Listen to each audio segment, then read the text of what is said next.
Yeah, you guys have been doing this for over 20 years. So the first question that comes to mind, it's like, what is the evolution or even regression that you guys have seen in just movement with youth over the past 20 years? So I'm going to back up even further and go to when we were kids. So half a century at least. 35 years ago. 25 years ago, sorry. I'm not saying anything people aren't aware of, but things have changed a lot. We acknowledge that, but what we do is sort of look at the granular level of that. How is that really impacting daily movement for kids? And where we were, how we grew up, I spent 2 to 5 hours after school running around the block with 20 other children doing everything. Kick the can, flag football, climbing trees, building stuff, throwing things, kicking things, rolling, trying gymnastics. One child would maybe be in band and would have, or not the marching thing where they did the baton. I don't even see that anymore. And everybody would try it. Mm-hmm. And then somebody would have a pair of roller skates and everybody try on that one pair. And,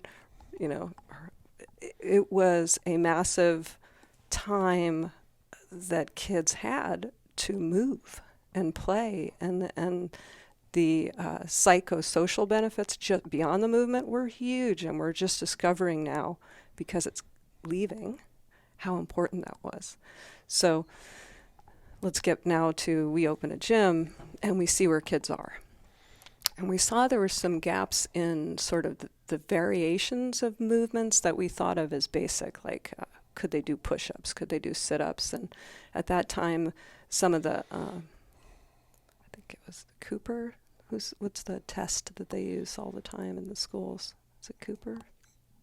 No, I've just completely lost it. If you hadn't said Cooper, I would have it on my okay, so you guys Fitnessgram. are going to edit that out. We'll look it up and we'll drop it in the show notes. It was the Fitnessgram. So the Fitnessgram started testing portions of movement. So they'd have like the curl up, so that you didn't have to complete it, or pull-ups that were quarter push-up, all kinds of things that weren't actually the movements that we had known and were teaching, so even within a martial arts context. So we started to see, okay, that's a little different. So we focused on those sort of primal movements and the full range of motion for those movements at the beginning. And then we started to see, and I'm going to fast forward now 10 years, wow, wait a second, there's some weird other things happening.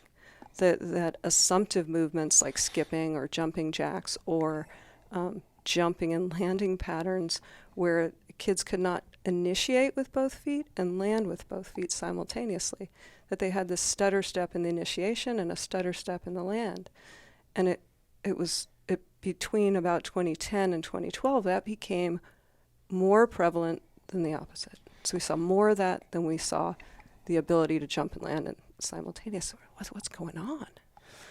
So 2010, you saw a decrease in, let's just call it natural athleticism in kids? Right. And we sometimes refer to that as their movement vocabulary. What words do they have in the language of movement? What pieces and parts do they possess and can use and draw upon, right? So we see that that's happening, and we start looking, is there new information coming out? Because we've been watching. Is there something new that we're missing? Turns out the iPhone was 2011, and the access to the internet from a phone was 2011.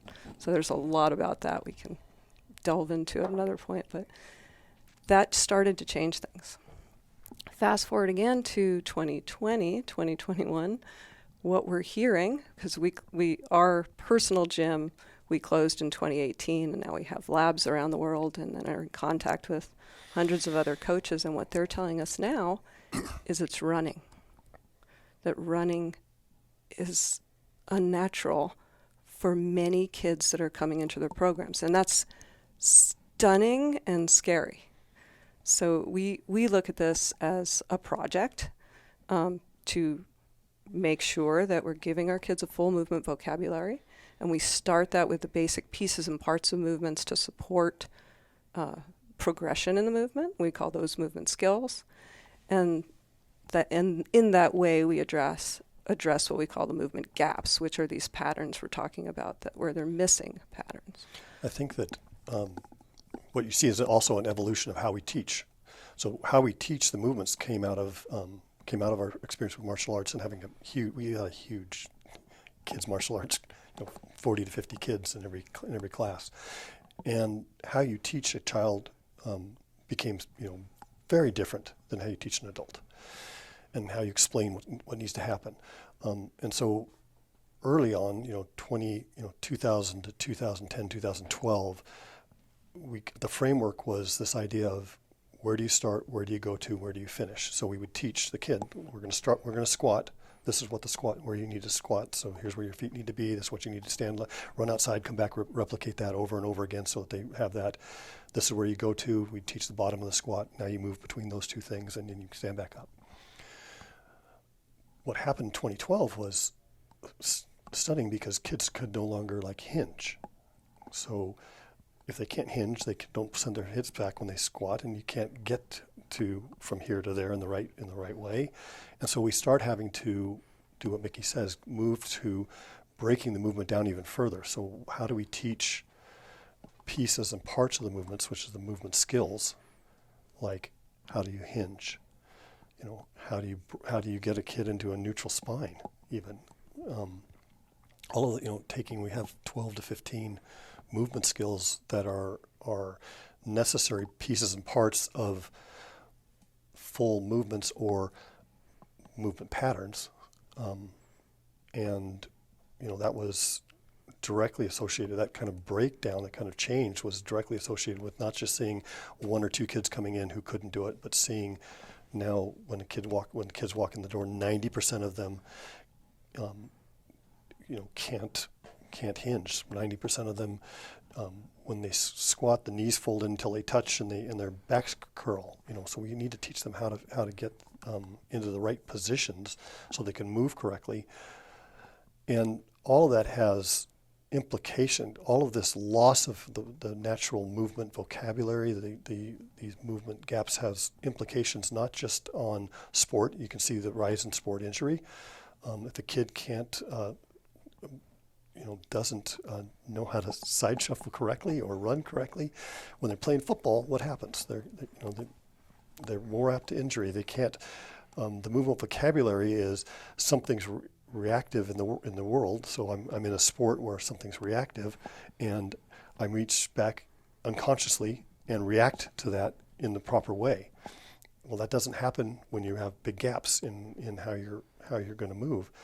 So sport and injury, or sport suffers, genetic potential for sport suffers, and injury increases. But more importantly to us, it limits the child's ability to interact with the environment for the rest of their life. They just simply don't have the ability, so I'm done with football and now I'm going to go on to something else. No, you're not.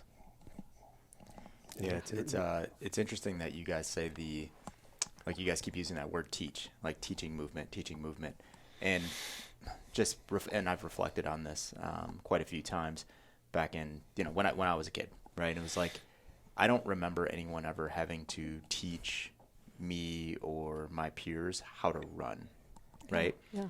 It was this is how you run faster, right? Now, even in my, me coaching football and stuff like that, there's kids that it's hey, this is how you run, right? And you can just see it with kids just running from point A to point B, and it's almost oh man, that's not even how you, and it's very unintentional. They're just jogging from point A to point B, and you're something's missing there. So it's now we have to take a step back and say, now we have to teach you how to run. We have to teach you how to land, how to jump, how to prepare to land, how to prepare to jump, how to hinge, all of those things. So over the past 20, 21 years is what you guys are saying, is that the percentage of or the amount of movements that you have to teach is now increased from the year 2000? Massively. And we unfortunately only see that continuing.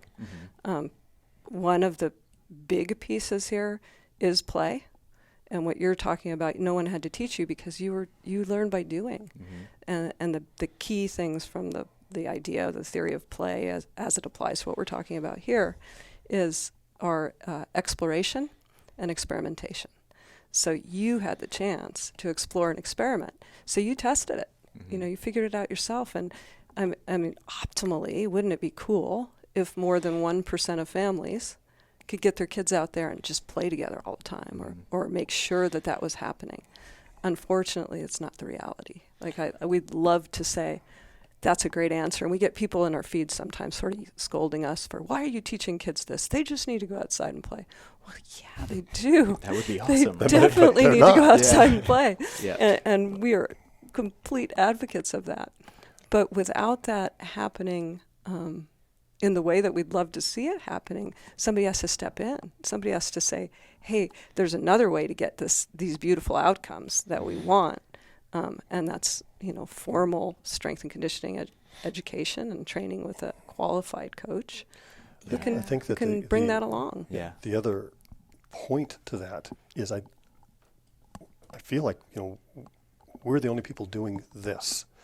And what I mean by that is we see what's happening, we're breaking things down, we're addressing this thing like we're building a module for our training centers right now on let's start with how we're teaching running. Let's teach running, which seems odd, but more than you have the biopsychosocial approach.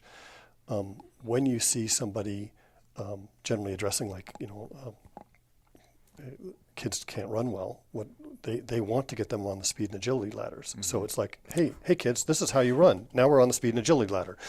And what we need to be doing is going, hey kids, this is how you run. Let's do it for 3 years. You know, and we see it, like, you know, the classic one for me is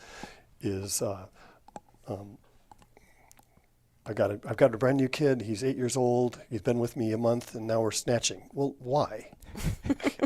You know, he can't squat, can't brace, can't deadlift, can't pick something up. But I'm swinging something up over my head, and now I've got him. You know, look, he's got this new PR. Well, 8-year-old doesn't need a PR.